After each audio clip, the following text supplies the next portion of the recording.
दोस्तों अक्सर सर्दियों में जब शीत लहर चल रही होती है, बहुत ज्यादा ही ठंड पड़ रही होती है, तब गाँव के लोग तो जनरली अलाव ताप लेते हैं, आग जला करके बैठ जाते हैं। अक्सर गाँव में लोग या तो अपने अपने घरों में ही आग तपा लेते हैं या मोहल्ले में एक साथ कहीं पर आग जला करके बैठ जाते हैं लोग बाग। गाँव में बातें चीजें चलती रहती है, राइट। लेकिन जमाना आगे बढ़ रहा है, शहरों में अब ये हालात नहीं है, बल्कि शहरों के लोग हीटर का इस्तेमाल करने लग गए। और ऐसे में अगर आप भी घर में रूम हीटर चला रहे हैं, घर के कमरे में रात में हीटर चलाकर सोते हैं, तो जरा रुकिए, इस वीडियो को और इस खबर को ध्यान से पूरा देखिएगा।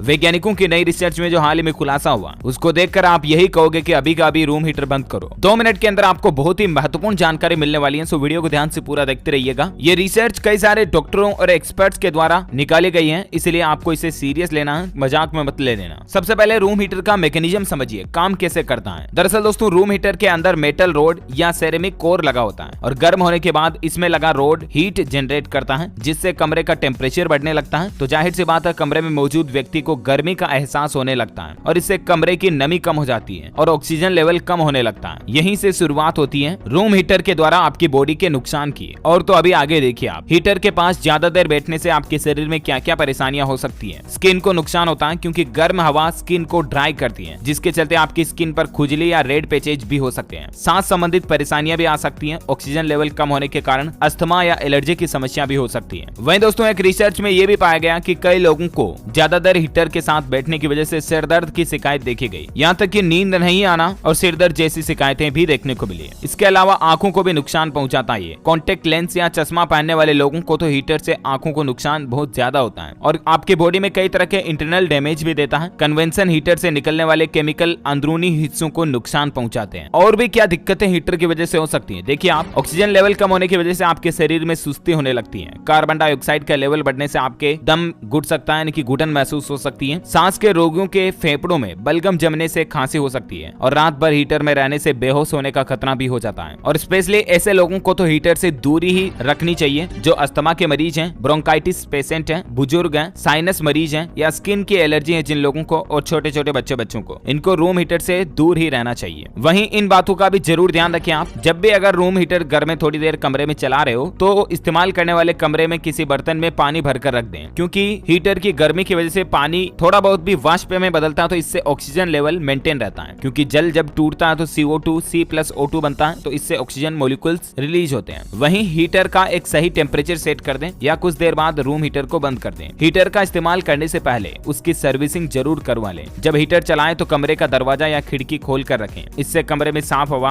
और ऑक्सीजन बराबर बनी रहती है। और स्पेशली बुजुर्गों और बच्चों के कमरे में रूम हीटर का इस्तेमाल कम करें। कई बार देखा गया दोस्तों, रात भर हीटर जलाना हादसे की वजह भी बन सकता है। बंद कमरे में रात भर हीटर जलाने से ऑक्सीजन का लेवल कम हो जाता है, जिससे सांस लेने में तकलीफ या बेहोशी हो सकती है। और लोहे के हीटर को ज्यादा देर तक इस्तेमाल करने से आग लगने का खतरा भी रहता है। हीटर के सामने कोई कागज, ब्लैंकेट, कपड़ा, लकड़ी वगैरह ये न रखें, क्योंकि हीटर के कारण कई तरह की आग लगने की घटनाएं भी देखी गई है। वहीं अस्थमा मरीजों के लिए स्पेशल टाइप के हीटर आते हैं। गैस हीटर की जगह ऑयल हीटर बेहतर होता है। अस्थमा मरीजों के लिए गैस हीटर की जगह पर ऑयल हीटर का इस्तेमाल करें। गैस हीटर के इस्तेमाल से गड़गड़ाहट और सांस लेने की समस्या होती है। इससे निकलने वाली CO2 छोटे बच्चों और बुजुर्गों दोनों के लिए खतरनाक होती है। वहीं एलर्जी वाले लोगों को भी गैस हीटर की जगह ऑयल हीटर इस्तेमाल करना चाहिए। इस हीटर में तेल से भरी पाइप होती है, जिसकी वजह से हवा शुष्क नहीं होती है। साइनस या ब्रोंकाइटिस वाले पेशेंट के लिए ह्यूमिडिफायर बेहतर है। ये हवा में नमी को बनाए रखता है, जिससे सांस संबंधी कोई दिक्कत नहीं होती है। तो दोस्तों, अगली बार जब भी हीटर चलाएं तो इन बातों का जरूर ध्यान रखें। उम्मीद है रूम हीटर से संबंधित इंपॉर्टेंट इन्फॉर्मेशन आपको जानने मिली होगी। वैसे दोस्तों, आप सर्दी भगाने के लिए क्या इस्तेमाल करते हैं? आग अलाव तापते हैं या हीटर चलाते हैं? कमेंट करके बताइएगा।